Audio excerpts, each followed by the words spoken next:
dinner and cake and ice cream and whatever else we find. I want to thank you all for coming out tonight to support Dr. Witcher's campaign and also him personally.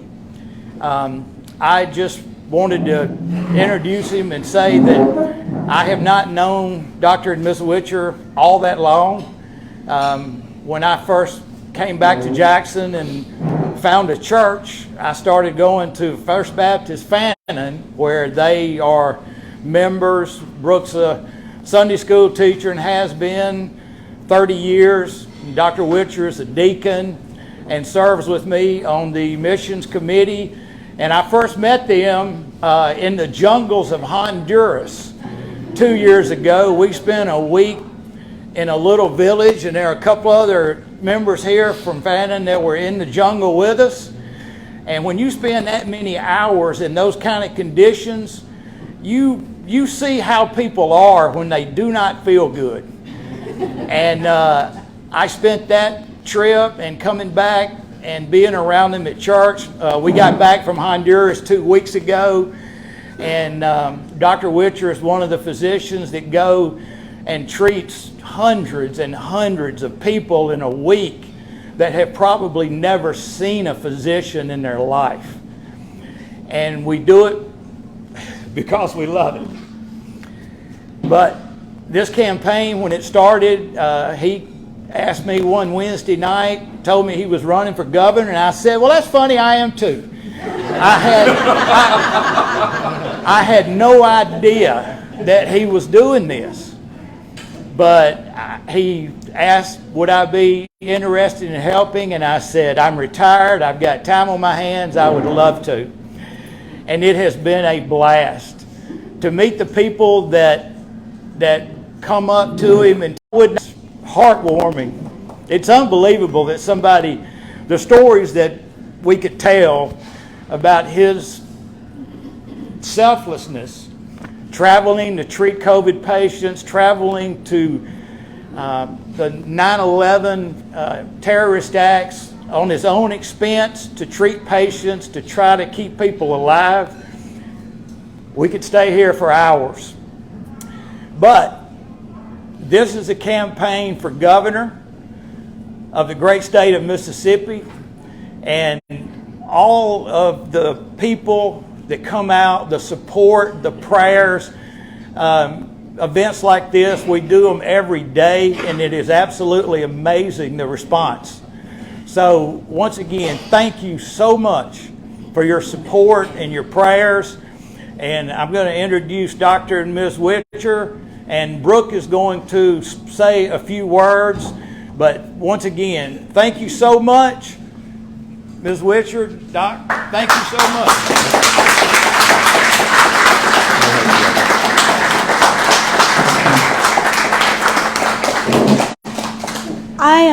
My heart is just so full of gratitude for everyone making the time out of their busy, busy lives in the middle of the summer, hot and sticky, to come and learn about the options that you have to vote for governor. This is an unusual situation because I know all y'all, and that makes it extra special. So that you've taken time to be here, we just greatly appreciate it.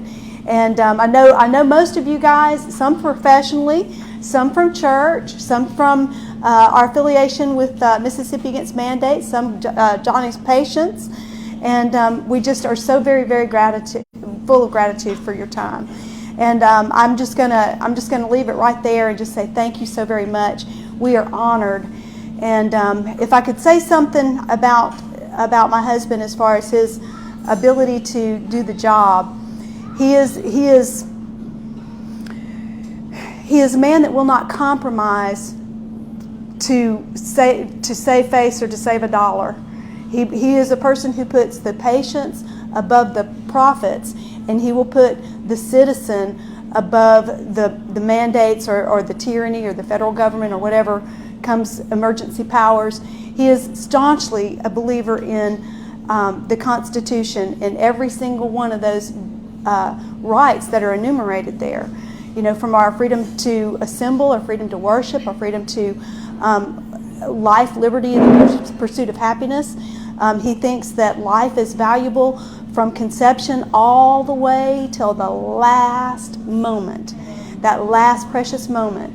And he's a defender of patients' rights.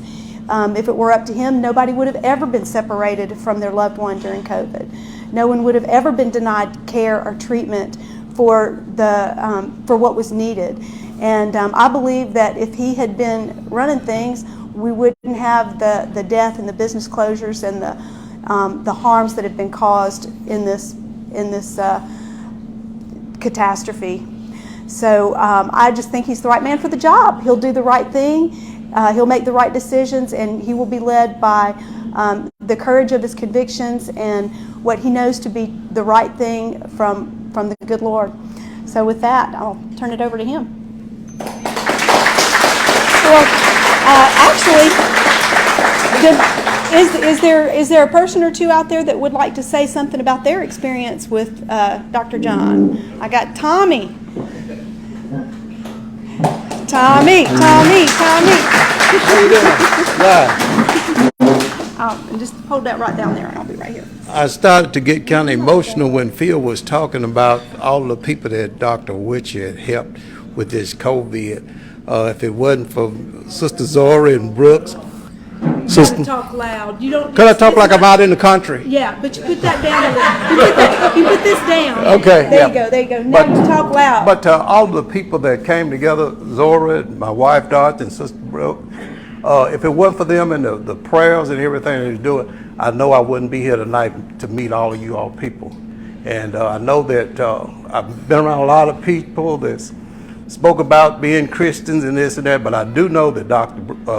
Witcher and Sister Brooks, they the real deal. So like she was talking about earlier, 13,000 people had passed in this state of COVID-related injuries. If they could have gave Dr. Witcher half of those people would still be at the dinner table, at the party, at the everything. So I can't say enough about them. So I said on a scale from 1 to 10, they're 15, and I mean that when I said that. They're everything. So I appreciate you all. We love Tommy and Dorothy so much. Is there anyone else? Dr. Granger. This is Dr. Wesley Granger. You don't have to hold it too close. Okay. Just talk loud. He's got a soft voice. Okay. Just talk loud. Good evening, everyone. September 2021 was the first time I was made aware of Dr. John Witcher. I call him Governor John. I called American Frontline Doctors. I had a clinical question to ask them, and at the tail end of the conversation, I know the Holy Spirit kind of urged me on to ask them this question. I said, well, do you know anyone here in the Jackson, Mississippi area that thinks like I do regarding this vaccine? I mean, I just feel that I'm just all alone. I'm convincing my patients not to get the vaccine, and they're going to their specialists, and they come back and the specialist convinced them to get the vaccine and so forth. He said, and the gentleman said, the doctor said, yeah, have you heard of Dr. John Witcher? I said, no. So I think we text within the 12 hours after that, and then we talked the next day.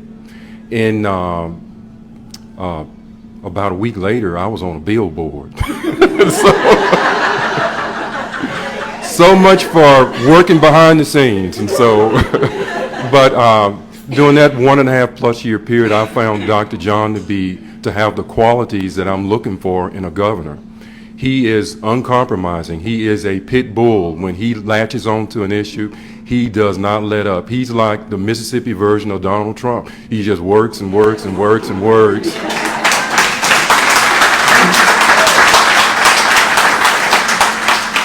I'm getting texts at midnight, 4 a.m. I'm saying, does this gentleman ever sleep? Does he have a double?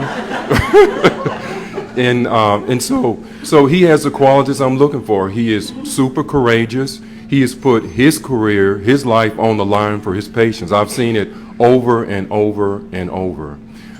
He's showing, you've heard just in the brief conversations we've had tonight, he truly shows the God kind of love.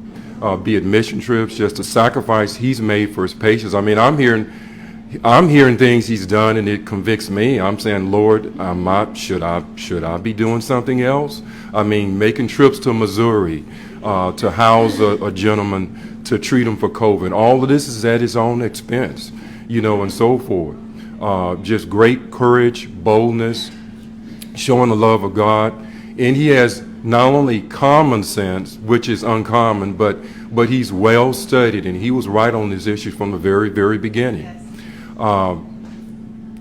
I still see the faces of some of my patients that I saw in the clinic. I'm retired now, but I see some of some of their faces. It was the look of fear and despair.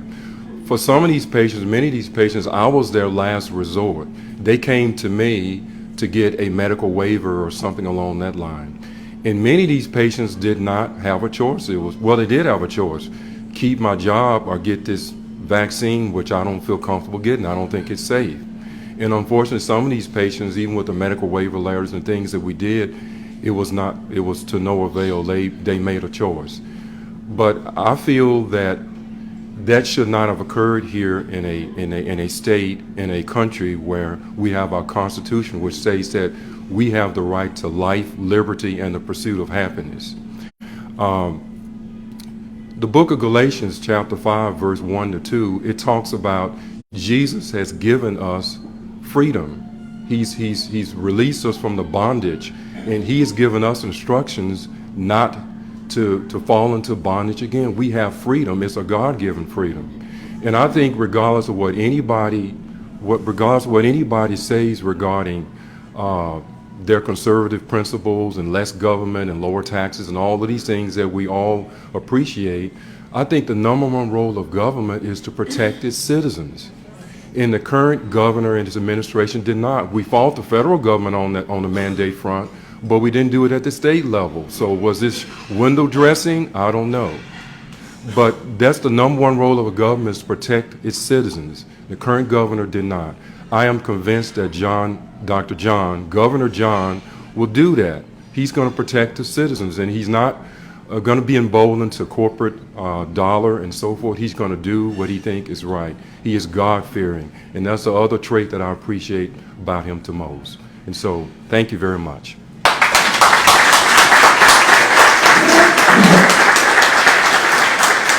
And I want to say in another word of gratitude for Dr. Granger for stepping up in a time we were made aware of a transgender clinic, and I won't steal any thunder if Johnny's going to talk about it, but Dr. Granger was extremely inspired to take action, and we got behind him as a group, and I think it made a tremendous impact for good, and we just appreciate Dr. Granger so much.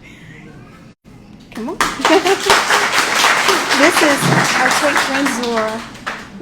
Yes, my name is Zora Strickland, and I believe I met Dr. Witcher, it was in 22 or 21. If we think back a little bit, I think we heard about COVID in 2019, and then we heard about it coming into our nation 2020.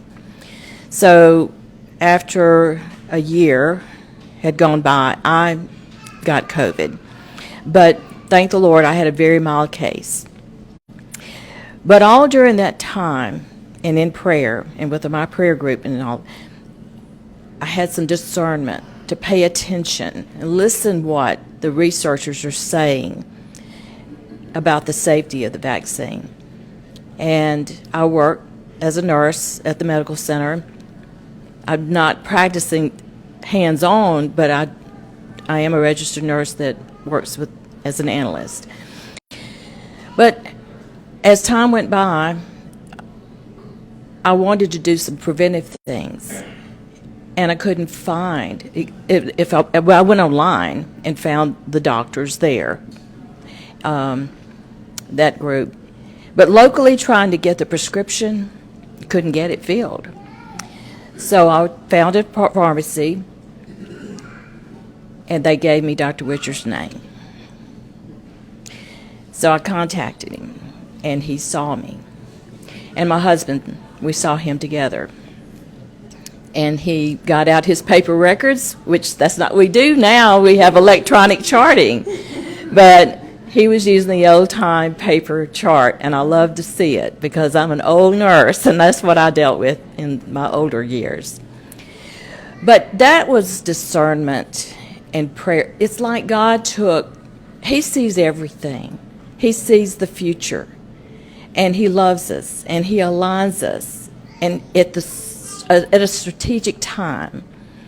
And so I knew Dorothy way back 30 years ago through our church. Had not seen her in years. Then we reconnected through a prayer group with these ladies over here and men, Span. We reconnected. And it was all step by step along the way. So in time of need, Dr. Witcher has helped me, my husband, and my children, my adult children, who are healthcare workers and also got COVID. Had it not been for him, we could have been in some deep trouble. So I thank you, Dr. Witcher, for you being brave to step up to the plate, to have a voice for us. And we're behind you.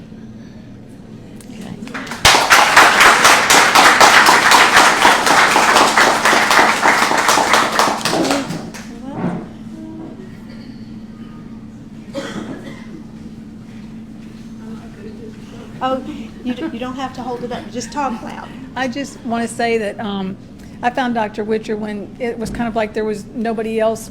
I thought it was crazy. And then one day he popped up on Telegram with his Bible when he did that interview, you know. And I was like, wow, okay. And one thing led to another. And ultimately, my husband and I ended up meeting him. And for a year, we didn't have COVID. And then we got COVID.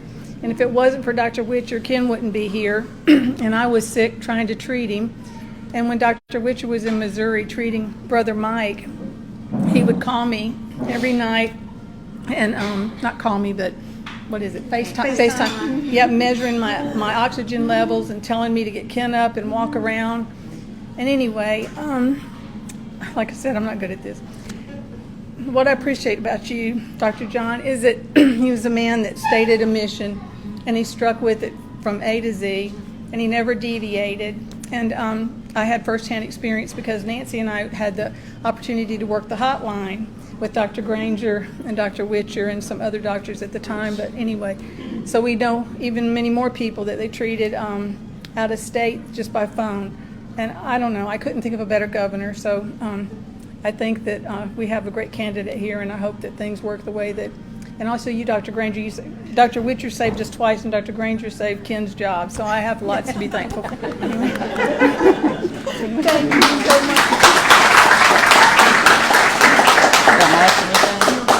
much. Okay, I'm Nancy Stribling, and like Renee said, I'm one of the volunteers with Mississippi Against Mandates and Doctors Who Care. And we answer the hotline for people, and we get calls from people all over the United States. We've even gotten calls from people in England and Australia and up in Canada. Of course, we can't do anything to help them, but we can send them some sites. But anyway, I'm a retired RN after almost 40 years, and mostly med-surg. And when COVID started, I was very leery of the vaccines as a nurse. I knew that it had not been studied long enough, and I just didn't have a good feeling about it.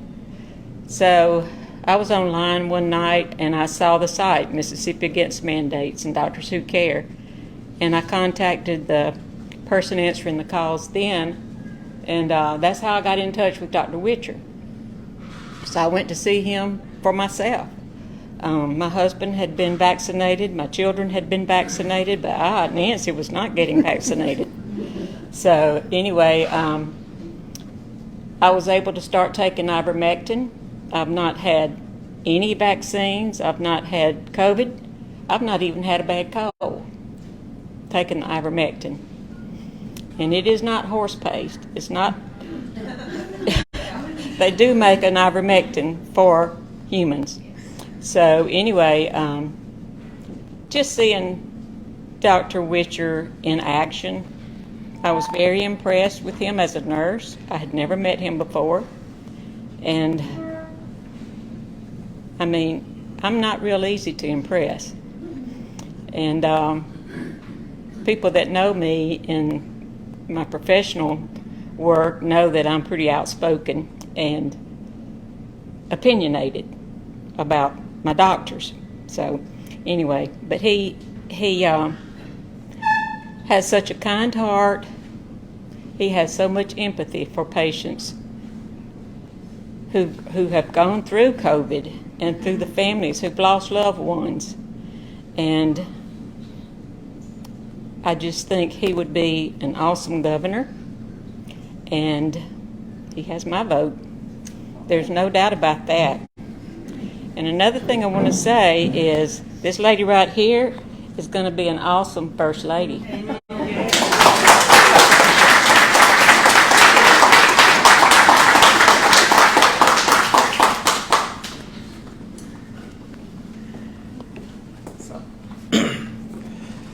My name is Shane McDonald. Many of you here don't know me, some of you do.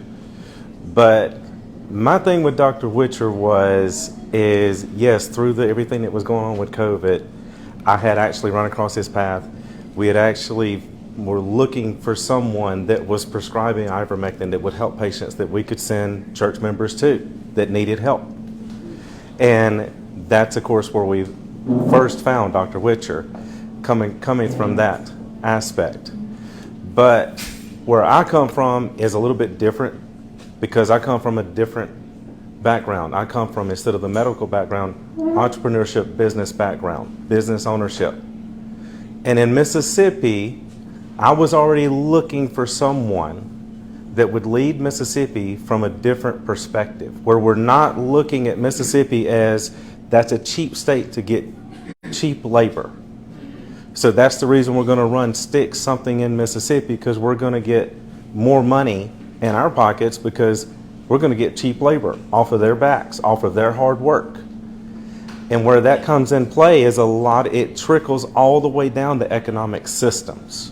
You look at, like, even Brooke understands that in real estate. So many people that invest in real estate, they don't even look at Mississippi to invest because you don't get the return on your money for investment, because you're not getting the type businesses brought into Mississippi that Mississippi needs. So having someone that would actually stand for their values, number one, medically, no matter what it took, literally putting their job and everything on the line, told me that that's the type person that when it came to standing for all the values of Mississippians, not just medically, but in every way, economically, financially, family, it trickles all the way down, that person would stand no matter what it took for us as Mississippians. Because yes, we do have some of the greatest, most intelligent people in this world right here in Mississippi. You can actually find people that have invented things coming out of Mississippi that have literally changed the way Tesla actually builds their batteries.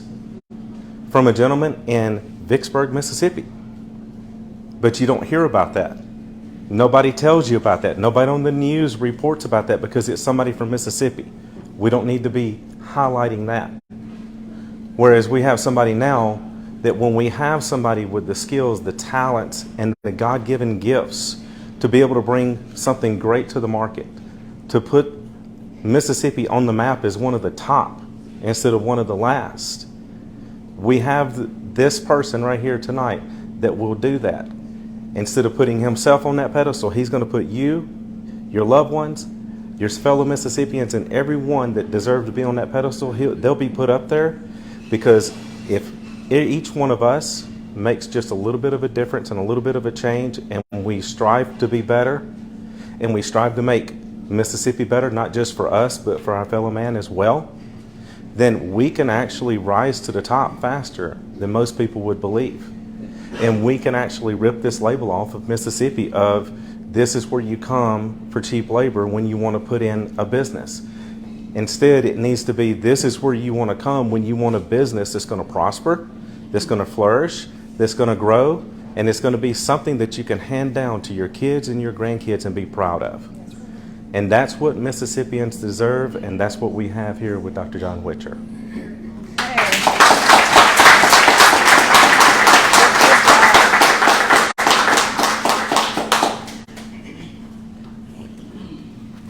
Thank you.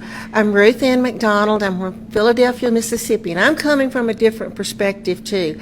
I lead a ministry that is based in Philadelphia, Mississippi, but I'm actually a part of a national, international prayer network. And what I do is I sit on the board of that prayer network, and I train people all over the world to organize prayer, especially into government. And that has given me, because I've been doing this for years, it's given me a different look to take biblical principles and overlay them on how government should run. And we train intercessors to break down every part of the government and pray into the government, and also learn how to work with your government officials. And I get to do this in many states of our nation. But it's taught me something else. And as I study this, and as I train intercessors, and I go to different states and teach them how to pray into their government, because God created government. We've got to understand that. And then he said the government is on the shoulders of Jesus, right? He was very specific on how the government is laid out. But he's also very specific about something else. And I want you to follow me. God created a theocracy. A theocracy means he made the rules. Right? Is his rules, is his way of doing things. He said, thou shalt not kill, thou shalt not steal. He gave all the rules. And he says, if you stay within the boundaries of my rules, you're going to live a good life. And that's what he gave the rules for. Now, God was showing me something one day, and I teach it everywhere I go. The only type of government that you will live in if you stay within the boundaries of God is a republic. What is a republic? That means all of the rights God gave you, you have the right to live. That's a huge thought, right? But when they say we're a democracy, what are they saying to us?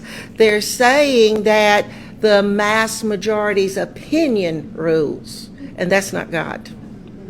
That's not God.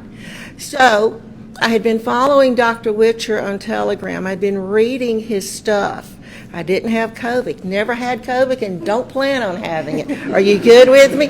So basically, I wasn't looking for COVID to be helped from, and that's a good thing. I was looking for an answer, because if people can say, I'm voting this way, and if you look at the voting records, and that's one thing I train intercessors to do, is look very carefully at all voting records, understand what your people are doing, get away from name recognition, understand the whole workings of everything. I was reading Dr. Witcher on Telegram. I was following his ideology. I showed up at a meeting, a Republican meeting, and actually, when I found out he's running for governor, he tilted my head, because here's the thing. I can't go vote anymore for the lesser of two evils. And many times we voted, everybody's saying yes in here, we voted for the lesser of two evils, knowing that we're going to deal with evil one way or the other, because that person is absolutely not going to do God's way. But when I found out this man was running, and I knew what he had done for Tommy, because we were some of the intercessors praying for Tommy, I knew what he had done for Tommy. I called Brooke and I said, let's meet, let's talk. I want to hear what you're going to do. And I'm here to tell you, you're not voting for the lesser of two evils when you vote for Dr. Witcher.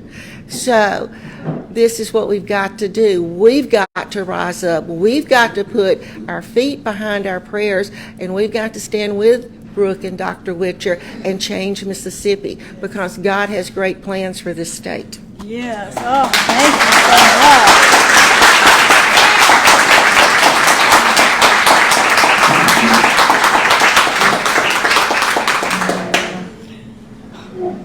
much. I'm going to have to try not to cry. Me included. Oh, okay. My name is Patty Lamar, and I met Dr. Witcher on January the 25th of 2022. He had just come back from the frontline doctors standing on the Capitol steps doing that big presentation that nobody wanted to listen to. Nobody wanted to believe that they knew what they were talking about. I had done a lot of research, and I had started with Dr. Sarah Tenpenny, who made me realize no vaccines for me and my family. And so time rocked on. But Dr. Witcher came to my rescue. My husband got sick on the 24th, and he had to. We were not vaccinated. We had ivermectin. We had vitamin C, vitamin D, zinc, quercetin. We had the whole 9 yards, and we were taking it for the full year before this happened. But what I wasn't prepared for was for Ray's oxygen level to drop to 67. And I only bought the little finger thing that night, and I thought it was broken.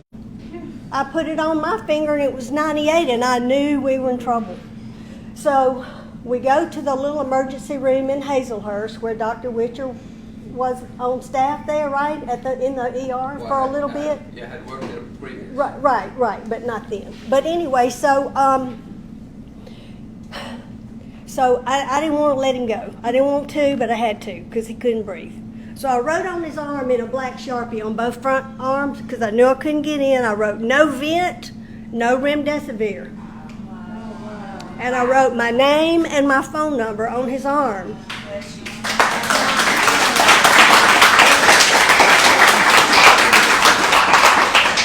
And I sat out in the parking lot in the rain, begging God, begging God. So, okay, wait, we can't cry yet. Okay, so then, so I just knew that he would be okay, but the doctor in the emergency room called me and he said he has COVID pneumonia in both lungs and a strep infection. And I need to keep him. And I said, okay, well, y'all, I'll come get him tomorrow. And he said, he laughed, he chuckled, and he said, no, he's going to be here for a while. Well, I knew what that meant. So then my friends, my cousin, who was Dr. Witcher was taking care of at the time, gave me Brooke's phone number. And the next morning, I had talked to the doctor who was taking care of Ray. He was a member of our local, our doctor's office. And so he called me, and I talked him into letting me stay in the room with Ray on the COVID floor that day. And so I was there. I called Brooke. She gave me Dr. Witcher's number. I texted him. He called me back, and he said, you get down there and you FaceTime with me. He didn't know me from Adam's house cat. And he was tired. He had been traveling, and he was working. But he took the time to spend most of the morning on FaceTime with Ray and me. Two people he had no idea, and we were already in a hospital. And he said to me, don't let them give him this, don't get the Xanax, don't get the, no pain pills, nothing. It'll suppress his breathing and he'll be in trouble. And so he got on FaceTime with Ray, and he encouraged Ray, don't let him do this. Well, Ray was on a rebreather, but when I got there, they had taken it out, and he was just on a cannula. And he was eating his lunch, and he was still in the shirt he came in the night before. He was looking great. But Dr. Witcher was all over me. He was like, no Xanax, no, nothing, this, that, and the other. Well, I kept telling the nurse, and it was making her madder and madder. She was so mad at me because I wouldn't let her give him anything for anxiety. And he was anxious, but, so what? So, anyway, what are you going to do, All right, so then this nurse comes in at 3:30 in the afternoon, and she looks me straight in the face. She lied through her teeth to me, and she had already fussed at Dr. Witcher because Dr. Witcher was trying to get her to get the respiratory therapist to come in, and she just flat out told him, mind your own business, basically. And so anyway, she came in, she looked me straight in the face, and she said, I've got an order, finally got an order for something to give your husband that will not cause his breathing to be suppressed.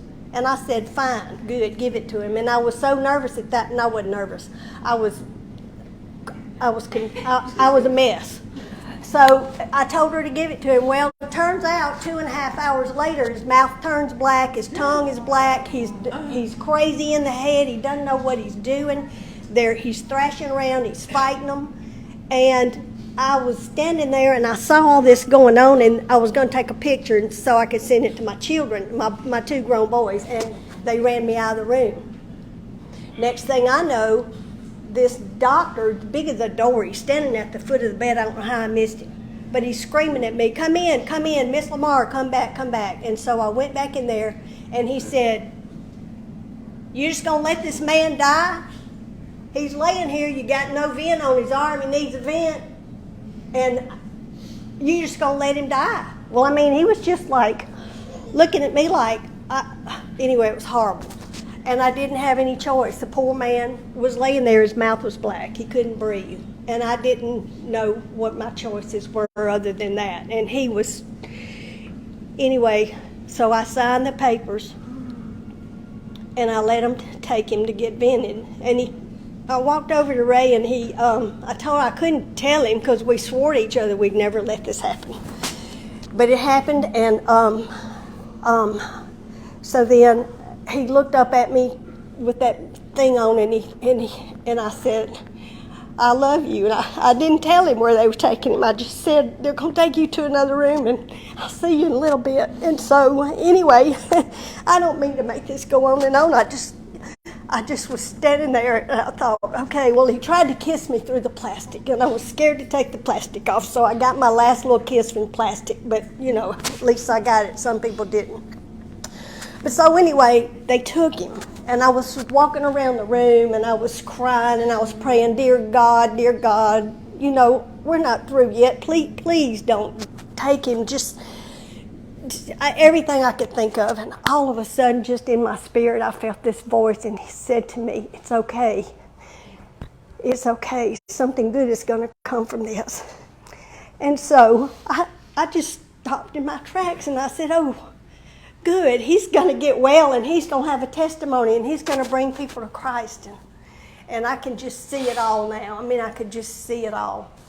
And so then he had to be transferred to a different hospital for ICU. And Dr. Witcher, he just kept after me. He kept saying, Patty, now you got to get in there now. You got to tell him he's got to have that ivermectin. He knew they weren't going to give it, but he still told me. And I mean, I was wearing them out. You got to give him the ivermectin. Nope, we don't do that. We don't do that. Well, so we rock on, and his kidneys, he was already on a blood thinner, so they had to stop that. And the man said the nurses were all great, unlike the hundreds and hundreds and hundreds of other people that I've come to know since then. He had good nurses, but anyway, they took good care of him. But the first thing that happened was his pancreas and his liver started failing because his blood got too thin, and the things happened, and then all of a sudden his kidneys failed, and he had to go on dialysis, and I'm thinking, okay, this is not what we had planned on here. So then he had on a Saturday before he passed away, his blood pressure dropped in the heart and all the stuff, and they called us to come in, and so we all gathered around his bed, and first of all, I didn't want to took my mask off when I got in there so that I could go up and kiss my husband. And the head nurse came in and, you got to put that on. I said, no, I'm not putting it on because he's dying and I'm fixing to let him film. Now you're going to leave. He said, okay then, well, you're going to have to leave. And so then my son came over and said, put your mask on. So I put my mask on. But we stood around, and the longer we stayed, the better his numbers got. He stabilized. And so they made everybody got to leave after we'd been there for a while, and then they let me stay. So Dr. Witcher, the next morning, I called him and I said, they're going to let me come back in and visit. I think I had some of that dog and cat kind of ivermectin we'd been kind of rubbing in our skin, a little bit, that clear stuff. And I said, can I go in there and put some of that on him? And he said, nope. Go to the Tractor Supply and get the horse paste because it's more, it's concentrated, a little more concentrated. Is that right? And he said, rub it in his feet. Tell the nurses you're just going to rub him with lotion. And I thought, dear God, this is the answer. And so that day, I got to talk to the doctor, and I finally convinced him to give him the FLCCC level of steroids. So I thought, okay, we got the steroids up, because Dr. Witcher kept saying, don't stop, you got to keep going, you got to keep going. Finally, I sent him a note and I said, you tell me how to get a doctor to do something he doesn't want to do. You ought to know. You know, I don't think he answered me, but he kept on. He kept me going. He kept me going. And so I went in and I thought we were going to have time. I rubbed the steroids in his feet. I mean, he gave him the steroids and I rubbed the ivermectin in his feet. I got to do it on Monday. I got to do it on Tuesday. And on Tuesday afternoon, it was real sweet. I was rubbing him and I was kind of doing all this. His face looked different that day. It was all like he had shrink wrap on his face, and I didn't know what that meant. I didn't know. But anyway, I was talking to him and just singing, and we were singing our Gaither gospel music, and all of a sudden this big fat tear just rolled out of his eye right here. And I just thought, what a gift God gave me to let me know that he could hear me and that he was saying, I love you. I know it was. But anyway, so I had to leave, but I got stuff rubbed in his feet. And so the next morning at 5 o'clock, I was laying in the bed. I'd been praying for him for about 30 minutes. As soon as I said amen, and the phone rang. He had had a heart event, and he died. So anyway, through all of this, Dr. Witcher, he referred me to a group. I know I just forgot something, but I don't know what it was now. But anyway, Dr. Witcher referred me to the former Feds group, Freedom Foundation. It has become a nationwide group that started with just a few people, and they have a group. We have a thing called COVID-19 Humanity Betrayal Memory Project. And Dr. Witcher had several people like me during that time of the year. It kind of got kind of busy for you there for losing patients. All of us are in his group. And so he referred us all, and I think I'm probably the only one that kind of got into this thing. And he wanted us all to talk about our husbands and document our stories with this former Feds group, Freedom Foundation. And so I did that. And then I got involved with interviewing the people who are coming behind. And I've been interviewing since last year. I got into it. And now we have nearly 1,000 stories from across America of people who have died from the hospital protocol remdesivir. Now, the thing that I want to tell y'all is that for a month after Ray died, I got his Medicare billing statement, and on that billing statement was a code that had a huge medical $sign beside it. And I couldn't find it anywhere, so I went then to get his medical records from the hospital, and I looked that number up that corresponded with the thing from the Medicare thing, and it had the number 96365. And so I got busy, and it took me 3 days, but I found on the internet that code number was remdesivir. Wow. They had given it to him right through his arm where I had written no remdesivir. But they did not put it on the bill. They never named it. They never named it, and we've got several people that we've interviewed, that I've interviewed myself, that they've done this to. Anyway, now I have the testimony. The Lord took Ray, and He's given me a purpose and a platform. And so part of my platform now is to turn around and thank you, and to do what I can to help you.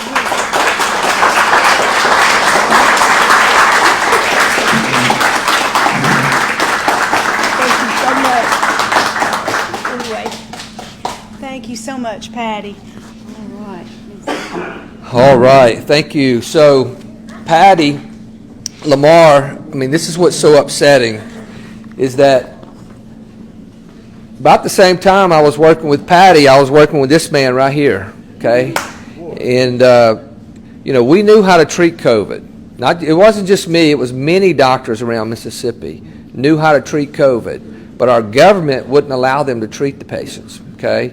And these patients that went into the hospital, like Patty's husband, and didn't make it out alive because they were not treated appropriately. And so that's the first thing I'm going to do as governor. I'm going to bring Dr. Peter McCullough to Mississippi, and he's going to be our Surgeon General.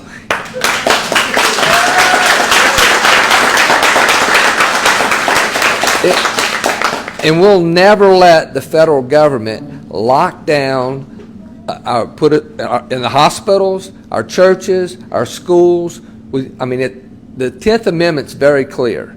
That's state sovereignty. And we can always say no to the federal government no matter what mandate they try to push.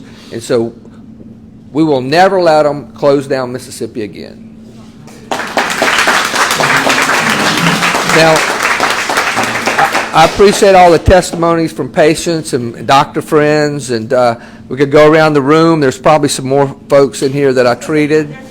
Yep, there's Ann. Quite a few, yes, yeah. So, but I'm not just a doctor. I've been a doctor for 25 years here in Mississippi, and this is my mother right here. We've been together for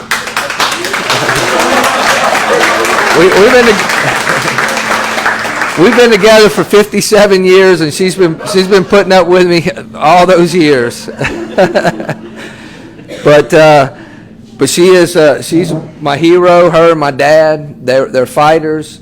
Mom was raised in Yazoo City, Mississippi. My dad was raised in Tupelo, and they brought us down to the Mississippi Gulf Coast, and that's where they raised us. And this is my brother in the back of the room here, and his wife, and I appreciate them being here.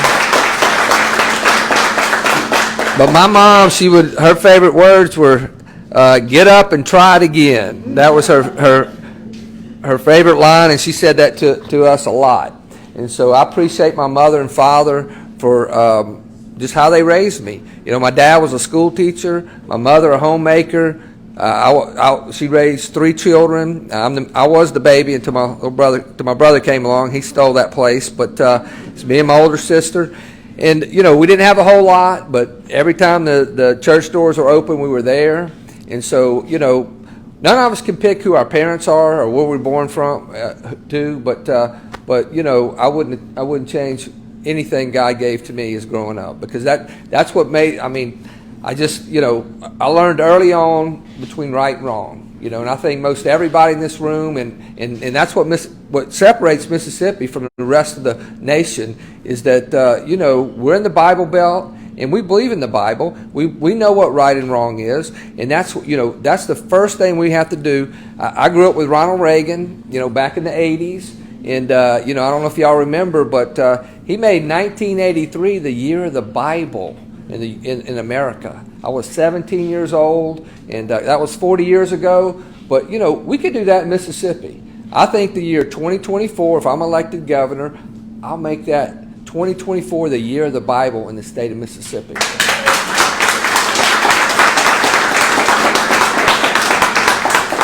Now, like I said, I'm not just a doctor. I've been a businessman all my life, tax paying. I've been somewhat entrepreneurial, started some businesses, lost some businesses, typical business stuff.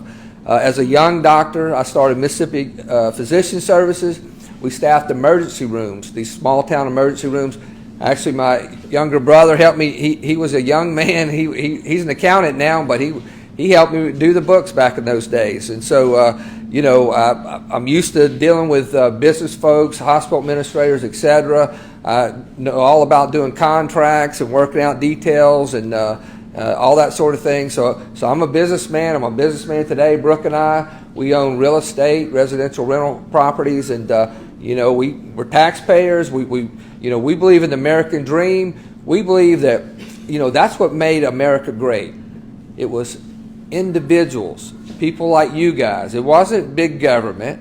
That's not what made America great. It's the men and women that work hard every day, like you guys, and that's what we got to get back to. We've got to take control of our government. It is out of control. Okay, we've got to put put we the people back in control. I think Ruth Ann said it best when she said, we're a republic. Declaration of Independence was clear. In 1776, I believe God founded this great nation. Our founding fathers, it was very clear. We, the God of this Bible right here, the Old and New Testament, the creators of the heaven and the earth and the creator of all of us, we're all equal. We're all created in His image. It doesn't matter what color our skin is. We're all equal, and that's what our Constitution stands on, is individual freedom. Okay, that's what we all have. We're all sacred beings. And that's what our government, the radical social leftists, they don't like that. Okay, they want us to be a communist country. They want to take God out of the country. They don't believe in individual freedom. Okay, they don't believe in humans being sacred, but we do, and that's why we want. That's what really, if you boil it right down to, government only has one thing that they can do, and that's to protect our life. Human life, whether it's in the womb or all the way, throughout your whole life, they're to protect our life, our liberty, and our property, right? That's what they're there to protect. They're not there to educate us and give us everything for free. So we've got to go in there, and I'm going to cut back on wasteful spending. There's some right here in Mississippi, and we need to cut wasteful spending. And we should have had no income tax. Okay, that could have been done, but you hear them talk about it now. They're phasing it in over time. But listen, we can bring business here. We've already grown some in our income level, but we need to unite Mississippi and bring young families and business here. Okay, and how do we do that? We change our image for one thing. I mean, we can't keep going back and the politicians are constantly bickering over race, right? Most of us here in Mississippi, we do just great together, working together. It's the politicians that don't seem to get on the right page, okay? So we want to change the image of Mississippi, and we want businesses to come here, and we want to bring families here. There's other states, things they're doing like, we could cut grocery taxes, especially for young families, or cut taxes for people that are buying diapers or formula, and this will get those young families to come here to Mississippi, and that'll bring business here. We've also got to look at crime. Mississippi we have a big problem with crime, and it's not just in Hinds County. Okay, out of 82 counties, we have over 50 counties that have higher crime rates than the nation. Okay, matter of fact, from 2016 till now, our crime rate has grown 700% in Mississippi, and so we've got to do something different there. Okay, and we've got to call it like it is. Most of these crime-ridden areas, well, it's where the Democrats run the places. Okay, Hinds County being one of them, and we need to look at the real root of the problem. Okay, the root of the problem is drugs. Okay, because most of these shootings that happen, it's drug deals gone bad. And I could tell you stories for days, 25 years working the ER, all the gunshot victims and all that I've seen, the violence, etc. It's in all these little towns across Mississippi, and we can clean that up. We've got to keep these kids in school. We've got to give them a good education, and maybe they don't, it's not about going to college all the time. It's about trade schools too. I mean, you can get out there and you can train these kids to be electricians, welders, all sorts of things, but we got to get them young before they get into the street, get into trouble, and we've got to help them. And we really need to get the fathers back in the houses too, right? We just need to tell the truth.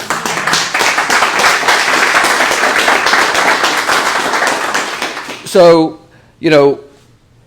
DeSantis did pretty good over the last 3 years, okay, in Florida. It's considered the free state of Florida. We could have done that in Mississippi, okay? Our governor, he knows the governor down there. They all associate, but he wouldn't put his foot down, okay? You've heard stories here where, a lot of people lost their jobs, by the way. that didn't want to take these COVID shots. The same time I was helping these people with COVID, treating them for COVID, I was also trying to help a lot of people keep their jobs.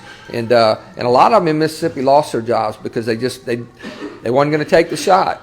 And so I don't think you ever should have to choose between a shot you don't want and a job you want.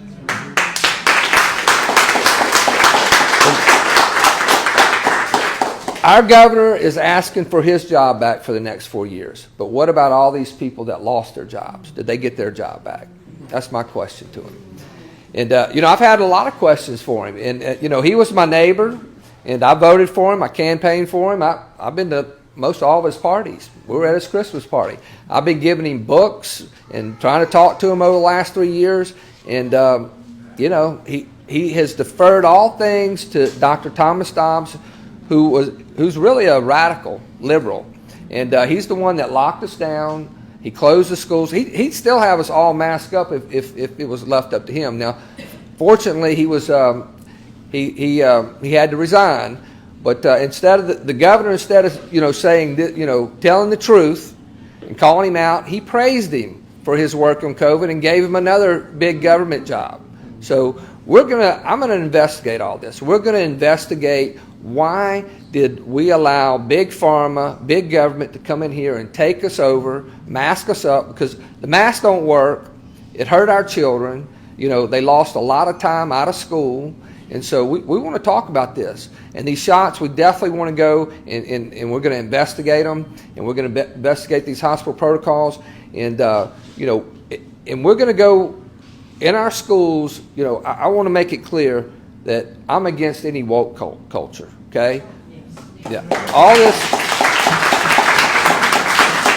indoctrinating our kids with, it's really about hating themselves, hating others, and hating our country. That's what the enemy's trying to put in their minds, okay? We want to build up our state and our country, There's nothing wrong with patriotism.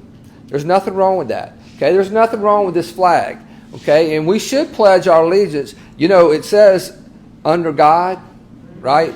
The enemy, they want to take that clause out. They don't like that, but we're going to stick with in God we trust, okay? Because I believe, and I know y'all believe, that that's how we've made it this point. We're a blessed nation, and we're blessed because we believe in God we trust. So I'm just going to open it up for questions. I know I went around the room and a lot of people had questions, but so I'm going to open up if anybody has any questions or. Yeah. So Brooke wants me to tell you that the governor he appointed a Pfizer employee over the Board of Health. Okay. Now this was something that I personally we all tried to ask him what was going on there. Okay, he did this October 2022, okay, late last year. This is after it was known that Pfizer, there was multiple pages of adverse events from the Pfizer vaccines, okay. People even died in the trials, 1,243 people to be exact, out of 40,000 people that was in the experimental vaccine study. So that's a lot, okay. So they tried to cover that information up for 75 years. Okay, we exposed it. Others exposed it, but one of our doctors in our group actually turned it over to all of our politicians and made them aware of that early last year. So Tate Reeves had that information, but he still put a Pfizer employee over our Board of Health. So, can't get him to talk about that. Once again, I've tried to get him to come out and debate me from day one. He doesn't want to debate, but I think Mississippians, I think that would be fair, don't y'all, for us to come together and, he could ask me questions, ask him questions. And yes, ma'am. Hi, Dr. Witcher. Hi. So we actually were refugees from Portland, Oregon.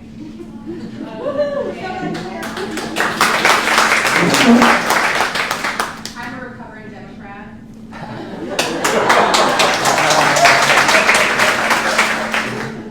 We actually left Portland in 2021, and we were trying to find home. And my husband is originally from here, and it took a lot of convincing to move to Mississippi. And you're Oh, thank you. Appreciate it. So yeah, so this is the kind of stuff, Brooke's a real estate agent. She's been selling real estate sight unseen over the last 3 years from these people from... She bought her house without us even seeing it. Oh, she did? Okay, so you're one of them. All right. Yeah, we were in Idaho at the time, and we're like, Brooke, we need this house. Like, we have to get it. But we really did move here because I was like, I have to have some sanity in the state that we moved to. And one of the questions that I have is, who do you think that you'll support for the presidential election? Yeah, that's a good question. Thanks for bringing that up. I've got my hat here. That's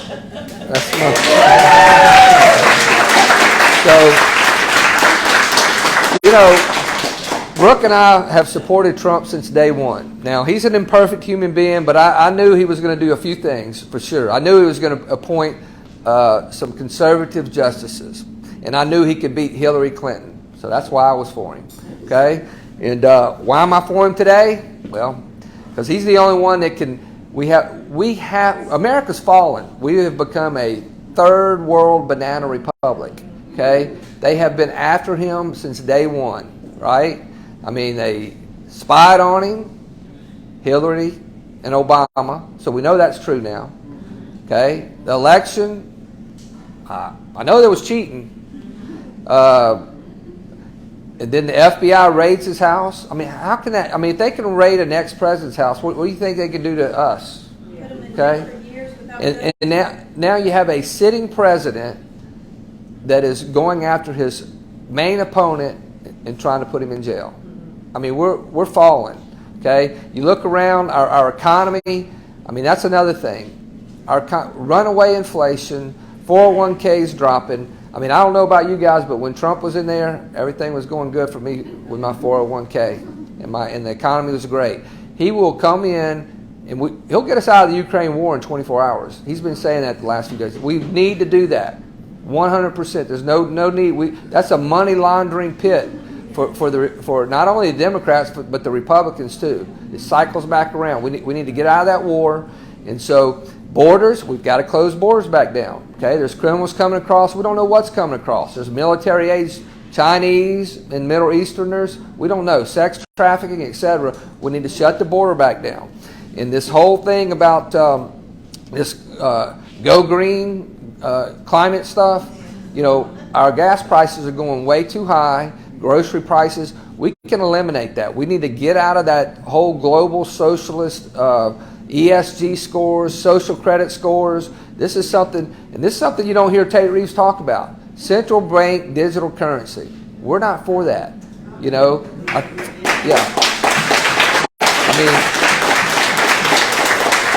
Some states have already outlawed it. Where's Tate? I mean, he asleep at the wheel or something? Because, listen, we don't want social credit scores. That's what China has. Okay? And if you buy too much gas, or too much meat, or if you buy a gun, they'll deduct whatever they'll do whatever they want to do to you. They can turn it off. So we don't want that. We're going to fight against it. We're going to fight to lower our taxes across the board. We're going to fight to bring in folks in here that want to work, that believe that want to raise their kids in a healthy environment. That we're going to stand against all this critical race theory, this transgender stuff. This is of the enemy. Okay, it's all it is. It's about dividing. It's about hatred. It's just. I mean, the people. We the people. I don't see that happen. That is a small minority that are involved in all that, and they seem to be the ones that run everything. But we can stand up and we can fight against them, and we can do that.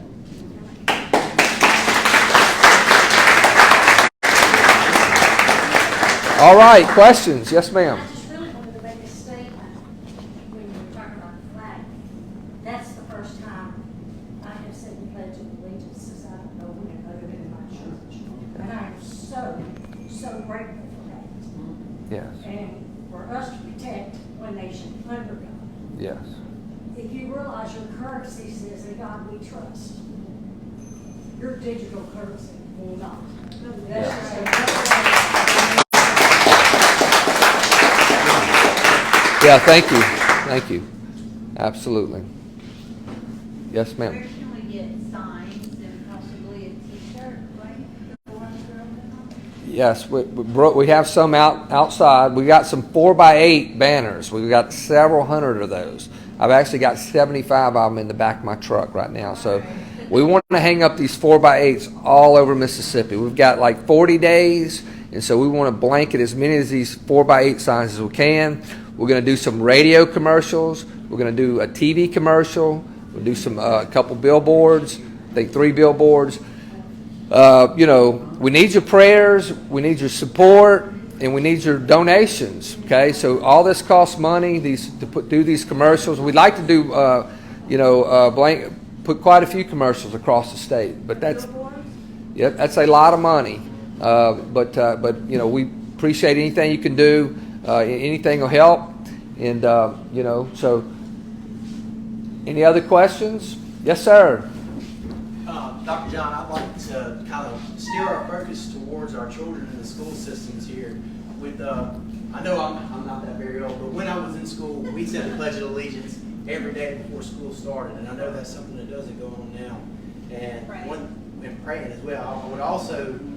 I'd like to ask, how can we bring back influence and patriotism in our schools, and as well as protect our children from as what we call the wokeism and transgenderism? Yes, that's a good question. So, first of all, in our Constitution, you can look it up. You can find it online. It's about 196 pages. But the Mississippi Constitution is very clear. It says in there that no one can remove the Holy Bible from public schools. Okay? So I take that as meaning if it's in the public schools, it needs to be read and studied. And so we're going to promote that. And we're going to promote, there's already some folks, actually the Republican women in Mississippi are putting together some things for patriotism classes to be taught. And I agree with you. Of course, I grew up much longer ago than you did, but we said a pledge of allegiance to the flag. We prayed. I mean, we had gospel and preaching groups come into our auditorium, and they gave show. I mean, we did that. I mean, even our coaches, they were our Bible teachers. We had Fellowship of Christian Athletes, and so that was just part of what we did. So, I know that that's still going on throughout Mississippi, but we need to encourage that. Okay, there's nothing wrong with that. That's what we're founded on, and so I don't believe that we should have a state religion. Okay, I don't separate church and state. We shouldn't mandate any state religion because that's not what God does. God gives us all free will, but we need to keep God in our politics. Okay, and we can certainly do that.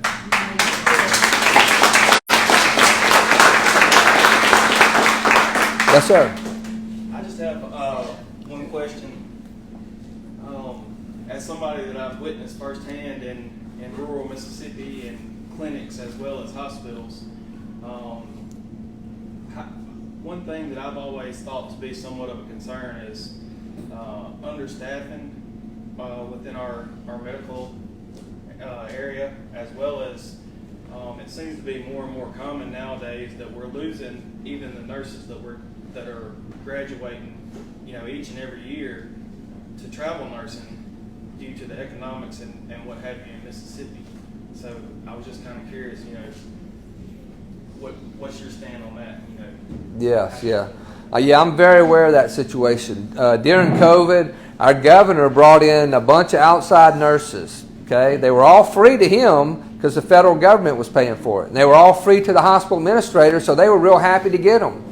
But the problem was I had to work with them, and my nurses had to work with them, and they were making 3 times as much as my nurses. Okay, so you can imagine what kind of turmoil that caused. Okay, because many of these nurses, they didn't know where anything was. They had to be trained and taught. So that wasn't a really smart move,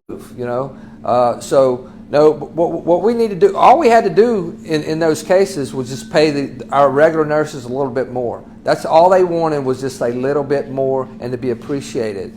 But many of them, they didn't get that. A lot of them retired, that were at retirement age, because there was just so much turmoil during COVID. But we can start developing these programs early, and this is part of the training like technical schools, nursing schools. We can give scholarships to these folks. Other states are doing it. We want to build our programs, whether it's nursing, healthcare workers, truck drivers. I mean, we could have, build that program. What's some other programs we talk about? Air conditioners. Yeah, all that. Yeah. Yeah. Police officers, that's the one I was thinking of. We've been all around talking with these policemen, chiefs, and sheriffs. They have the money there to hire these folks, but they can't get good candidates. Either they're not coming out. I mean, nobody wants to be a policeman. They've been demonized. Yeah, they've been. And we'll never defund the police. We'll always back the blue, and because that's a big part. If we have crime that we've got to stop the crime. Okay, over here in Rankin County, we don't have much of that because policemen are all around. If you just look the wrong way, they pull you over. And some people could say, well, that's a little harsh, but hey, it keeps the criminals out. Okay, it's just a fact, and we could do that everywhere. Okay, you have to be hard on criminals. You can't just let them go. I believe in second chances. I believe in third chances. I believe in rehabilitating folks. But I also believe that at some point, you got to. Ultimately, the government's here to protect us. Okay, and if they're criminals and they're just not going to act right, then we're going to have to lock them up. Just a fact. So, all right. Well, yes, ma'am. We have some items on this table back here. First of all, we have a donation box. If anybody feels led to offer a donation of champagne. We also have a raffle going on for this beautiful heavy cross. Tickets are $10 a piece. And whenever Dr. Richard's finished, I'm going to set a time for 10 minutes, so I know y'all are ready to go, but anyway, we'll go ahead and do a drawing. We have some books back here as well, $25. This is Dr. Peter McCullough's book, The Courage to Face COVID-19. There's 2 books here, and there's another COVID-19 book, and then we have some copies of some paintings that we're selling as well to try to raise some money for the campaign. And they range from, let's see, $10 to $18. If anybody's interested, come on back and see if you can. All right. I just wanted to say thanks for everybody coming. We appreciate it so much. Dr. John, can I make a statement? Sure. Yeah. Come up here. So. If I could just get some group participation, everybody repeat after me. Okay.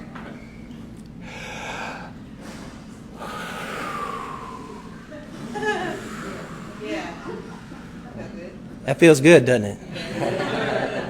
Y'all feel safe? That feels good, doesn't it? We deserve to feel that way. Have you ever had someone take up for you? It feels good, doesn't it? I believe Dr. John to be that man for all of us.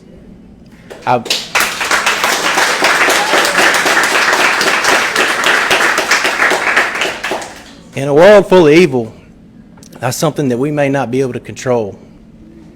But I believe Dr. John to be one to make us aware, someone we can trust.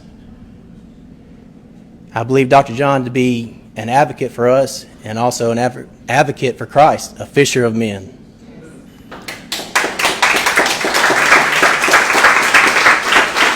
I believe we all deserve a man like Dr. John, and I appreciate you, and you have my vote.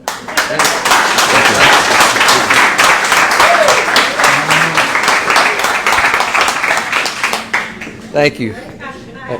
Oh, okay. I got left out a while ago, but I don't think I need a microphone. I got a big old mouth. You think? Okay. Well, I just wanted previously to say, from a different perspective, not just COVID or the pandemic, which is huge, and what a warrior you are in that for all of us and for the people. And don't we want that kind of warrior to serve our great state and our people and our children, our families, and to honor Christ in doing it? And I've known Dr. John since he's a young man now, but he was a very young man in the ER in Philadelphia, and then we later in life came back together again and worked in a very low socioeconomic area in Sebastopol, Mississippi, and we together treated all kind of people that just had nothing, and we had very few resources, and never once did he give up. He fought for the people and made sure they got their medicines when they didn't want to give it to them because they couldn't pay their bill and that sort of thing. And we've been on the back of a pickup truck in the parking lot together serving people, and it was time for him to go home, but he didn't go home. He rode in the back of that pickup truck to the ER with that gentleman and stayed with him. You know, he has an honorable, genuine spirit for God, and we need that. We need that in this country. And what a warrior you are, what a patriot, and what an honor it is to have worked with you, to have served with you in the medical field as well as in missions, and to now be behind you 100% as the governor of our great state. I love you, my friend, and I'm proud of you.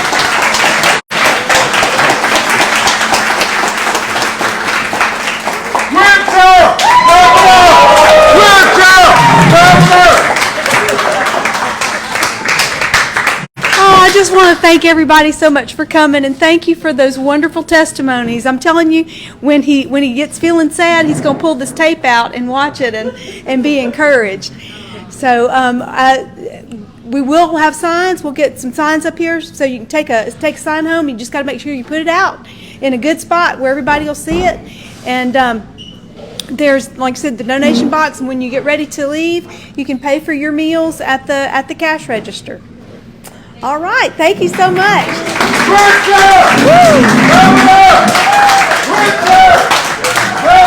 Woo!